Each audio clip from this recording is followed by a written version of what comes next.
When most people think of back pain, they most likely go to the back.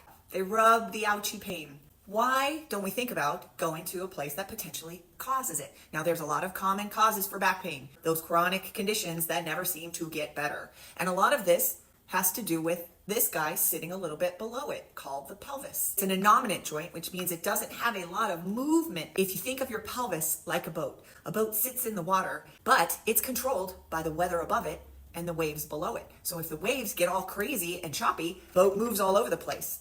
If the weather starts blowing like crazy, the boat moves all over the place. Pelvis is the same thing. It's controlled by the body above it and the body below it. How many of us just stand balanced all day long?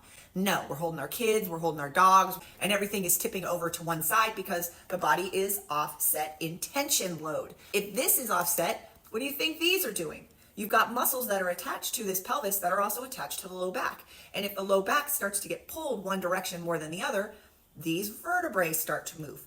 Where they sit on top of one another is called your facet joints. When they rotate, they'll rotate themselves open. So now nothing moves in here. Guess where the pain shows up? Here.